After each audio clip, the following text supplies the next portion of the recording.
Hi, I'm Miss Nagy, and I'm going to be reading Chapter 11 of our book, Cleo Edison Oliver, Playground Millionaire.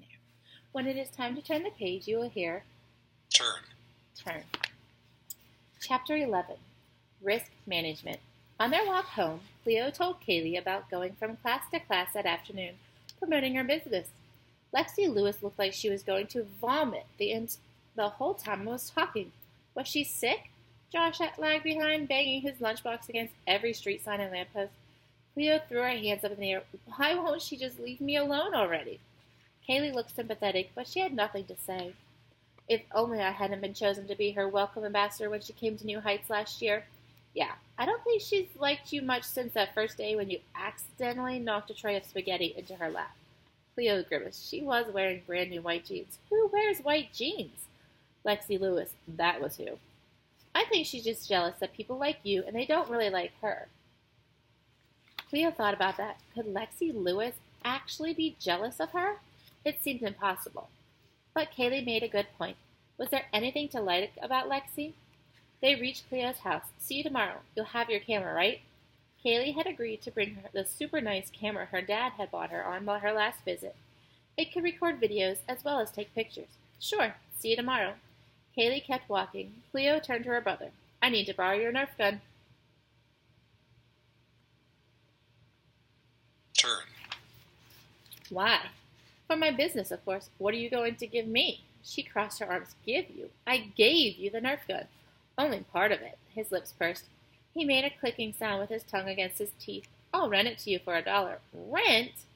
When had her brother become such a business shark? An idea sprang into her mind. I know. I'll let you be in a picture with everyone who gets a tooth out. Since you're the star of the video, that might be worth something. She thought, getting to take a picture with a kid on YouTube? He smiled. Am I going to be famous? She wrapped her arm around his neck, grateful he'd moved on from the rental thing. Stick with me, kid, and you just might be. She rolled out her business over dinner, telling her parents all about going around the school to promote it, and how she would use the same method she had on Josh, and her plans to give 20% of the profits to Horizon Home. The only thing she left out was the one tiny detail of her and Josh being on YouTube, and the fact that she'd used the tablet without permission to film themselves. She couldn't tell anyone. Not yet. Mom might shut down her business again, and Cleo couldn't risk that. Practically the whole school knew about it. She could have dozens of customers. Mom took a deep breath. Cleo, I can tell you're excited about this, but did it ever cross your mind to check with us first before going out and telling the whole world? I'm checking with you now. No, you're not. You're telling us what you've already done. Mom looked exasperated. 2 green beans hung from Josh's lips like fangs. Julian stuck one up his nose. Josh laughed, spewing Turn. his beans and little pieces of green muck onto the table. Boys, Mom was mad. Cleo had been laughing too. She bit her lip to stop. Your mom's right, Cleo, Dad said. It's always better to get us on board first. Okay, so she had mixed up the order of things a bit. Time for persuasion power. It's for school, Mom. I need to do it. For my passion project. I'm not saying you can't do it. Chloe squealed, thank you. Hold on. Uh-oh. What was the catch? Maybe we should have people sign a liability release form. A what? A form that says people can't sue us. Standard risk management. For the boys, Mom had worked at St. Luke's Hospital, making sure the hospital wouldn't get sued. Mom, sometimes you just have to take a risk and not worry so much about it. Dad raised an eyebrow. A smile crinkled the corner of his mouth. Whatever you're thinking, you can keep it to yourself, Mom warned. No one's going to sue us, Mom. It works. You saw it, right, Joshy? Right. Mom looked at Josh, a smile on her lips at last. Okay. Yay! Cleo jumped up and squeezed her mom. Thank you, thank you, thank you, thank you. Mom's head bobbled as Cleo jiggled up and down. But we're all going with you. Cleo didn't protest. Mom had said yes. I have a soccer game, remember? Dad said, oh, right. Well, the boys and I will go then. Cleo could barely contain her excitement. She jiggled Mom some more. Thank you! Mom narrowed her eyes and bit her lip as if she were thinking. She wasn't changing her mind, was she? I have an idea. She went to the kitchen and Turn. brought back a big baggie full of the lumpy cookies from the day before. They looked like something from the Natural History Museum, like plasticized armadillo poop. What would you think about doing a little test marketing for me? You can hand them out to your customers. Cleo eyed the cookies. Are they any good? That's what I want to find out, Mom said. Again. Since you think I need to take more risks, she held out the bag. Want to try one? That's a risk I'm not sure I'm ready for, Cleo said. Dad stifled a laugh. Mom shook the bag. Come on, they're breakfast cookies. Cookies for breakfast? Mom was working some persuasion power of her own. Now that's a great idea, Cleo nodded in approval, but they still have to taste good. Barkley barked from his spot under the table. He didn't bother standing up. Sorry, Barkley, not for you, Mom said, and pulled out a cookie. Josh grabbed it. Me too, JJ shouted. Ew, Josh's nose twinkled. They stink. He dropped the cookie back in the bag. As I was saying, Cleo crossed her arms. Josh, Mom fished it out again. You can't touch it and put it back in. Mom tipped the bag toward Dad. He raised a hand and shook his head. I'm pretty full from dinner. Thanks. Cleo sniffed the cookies. They smelled like something familiar. Black licorice, maybe? What's in them? She asked. Mom ticked off the ingredients on her fingers. Let's see. Amaranth flour, oats, organic cage-free eggs, prune juice. Prune juice? Josh stuck out his tongue. Yeah. He and Jay ran from the room. Dad started clearing the table. Mom continued listing ingredients. Dried apples, cinnamon, anise. What's that? A seed that tastes like licorice. Turn. And smells like it too, Cleo said. She pinched her nose. Anise is good for your digestion and your breath. A great way to start your day. That could be your slogan, Cleo said. Still excited about Mom's business venture, even if the cookies didn't sound or smell very appetizing. I'll try one tomorrow, Cleo said. Her stomach was feeling a little shaky, although she wasn't about to mention that to Mom. She didn't want Mom to have any reason to keep her home on her business's launch day. Mom shrugged. Suit yourself. She zipped up the baggie. I'll need your help with a name for them. You're good at that. And let's keep working on a slogan.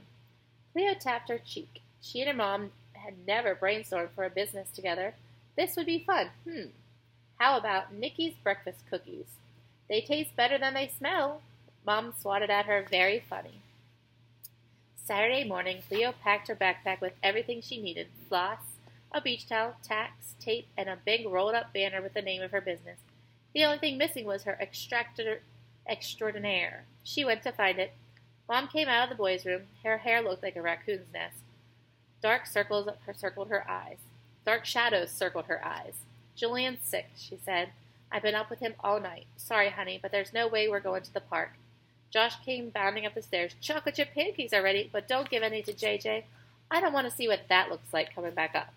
Cleo ignored her brother's grossness. Can Josh and I still go? By yourselves. Mom shook her head. No, I don't think so. She headed toward the stairs. Cleo followed on her heels. What? Mom, I have to go. The customers will be expecting me. If I don't show, I'll lose people's trust.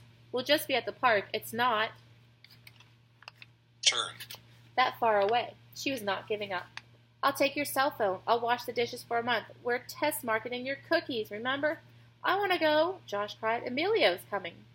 Dad held out a huge platter of pancakes. Breakfast is served. Dad, can you come to the park with us? Get your assistant to cover for you? I can't bail on my team, but we could head there as soon as the game is over. He walked out of the kitchen with the platter. Cleo trailed him to the table. What time would that be? I don't know, maybe 11:30. My flyer says I'll be there from 10 to 2. This was horrible. Full. Sit down and start eating. Everyone thinks better when their blood sugar's level. He pulled Mom into the kitchen. They came back a minute later. We're going to let you go on your own, Dad said, but you'll have Mom's phone and the dog with you. Barkley, lying in the living room, lifted his head. Cleo didn't think an obese dog would intimidate anyone, if that's what her parents were thinking. Plus, he was a black lab, the friendliest breed around. Now, if he sat on someone, that could do some damage. Anyway, she wasn't going to argue, whatever it took to get to the park. I'll come as soon as the game is done. Cleo beamed. Thanks, Dad. Dad kissed them all goodbye and headed out. A little while later, Cleo was still at the table. Her pancakes barely touched. Normally, she'd have gobbled them, like Barkley with the avocados. Mom put her hand to Cleo's forehead. You're not getting sick too, are you? No, I'm fine. Just ready to get to the park. She stood and swung her backpack onto her shoulders. I'll have one of your breakfast cookies later. Come on, Josh. Time to go. Josh ran into the room wearing his Dodgers hat and carrying the Nerf gun. Barkley did his best to keep up with him. Mom put the cookies in the main section of Cleo's backpack and zipped her phone in the outside pocket. She clipped Barkley onto the leash and handed it to Josh. See you when you get home. Oh, I almost forgot. Mom disappeared for a moment. She came back with a box of latex gloves and a container of gauze patches. I want you to use these. Taking risks is one thing. Avoiding blood-borne illness is another. Cleo started to protest until she imagined herself wearing the gloves like an actual doctor. Yes, gloves, and gauze definitely added a professional touch. Thanks, Mom. They headed down the walkway to the gate. Don't forget about the cookies, Mom called. Don't worry, Mom, Cleo smiled over her shoulder. I can sell anything. As Dad said, she could sell teeth to a crocodile. But right then, it was time to start pulling teeth.